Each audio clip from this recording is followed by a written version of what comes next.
சரி, ஆதாம் ஏவாள் ஆதாம் ஆதாம் எங்கடா இருக்கிற ஆண்டவரே நிர்வாணி ஒழிச்சிட்டு இருக்க. என்னப்பா ஏவாள் நீனா இப்படிப்பட்ட நான் இல்ல ஆண்டவரே, இந்த சர்ப்பம் என்ன வஞ்சித்து 3 பேர் நிக்க வைக்கிறேன்.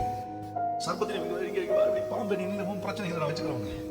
ஆதாம் கிட்ட கேட்டா ஏவாள சொல்றேன், ஏவாள் கிட்ட கேட்டா நான் பாம்பு நீ தான் எல்லா வேலையும் பண்ற இரவனை வச்சுக்கிறேன்னு சொல்லி என்ன பண்ணுவேன்னா அப்பவே ஒரு தூதனை இறக்கி ஒரே போடு. யாருங்க என் பிள்ளைகளை ஏமாத்திரியான்னு அந்த பாம்பு அன்னைக்கே போட்டிருப்பேன். 4ஆம் அதிகாரத்துக்கு அப்புறம் அதிகாரமே இருந்திருக்கு. நீங்க இவ்வளவு பெரிய பைபிள் தூக்கிட்டு வர வேண்டிய விஷயமே இல்லை. பேப்பர்ல படிச்சு சொல்லலாம், பக்கத்துல வச்சு 4 அதிகாரத்துக்கு அப்புறம் பைபிள் இருந்திருக்காது. நான் ஆண்டவர் அப்படிதான் பண்ணிருப்பேன். ஆனா அவர் ஆண்டவர். அவரு பாருங்களேன், தோற்ற ஜனங்களை எவன் தோற்கடிச்சானோ அவன் முன்னாலேயே இவங்களை ஜெயிக்க வைப்பதற்கு ஏமாற்றின நயவஞ்சக வல்லமையை ஏமாறுகளை கொண்டே ஜெயிக்க விரும்புவார். பாருங்களேன், நான் சொல்றேன் ஆண்டோடைய கிருபை. அன்னைக்கே 4ஆம் அதிகாரம் 5ஆம் அதிகாரத்திலேயே பிசாசுடைய மேட்டர் முடிச்சிருந்தா நமக்கெல்லாம் கிரெடிட் இருந்திருக்கு. நம்மளாம் ஒரு ஆண்டர் பண்ணிட்டே இருக்கோம் போயிருவோம். ஆனா ஆண்டவர் பாருங்களேன், நமக்கு அவன் ஜெயிக்கிற வாய்ப்பை கற்றுக் கொடுக்குறாரு. வீட்டுல பக்கத்து பையனும் நடிட்டு இருக்கான்.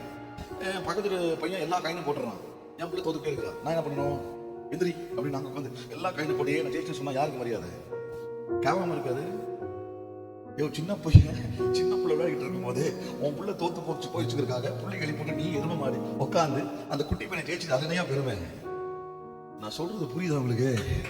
நான் என்ன பண்ணணும், என் பிள்ளையை மோட்டிவேட் பண்ணி என் பிள்ளைக்கு இன்னும் கொஞ்சம் ட்ரைனிங் கொடுத்து அந்த ஜெயிச்சு காமிடா, நீ ஜெயிச்சு காமி அங்கதான் இருக்க மரியாதை.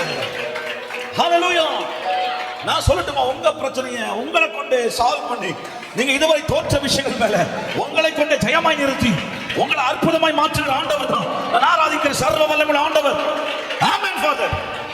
ஹல்லேலூயா.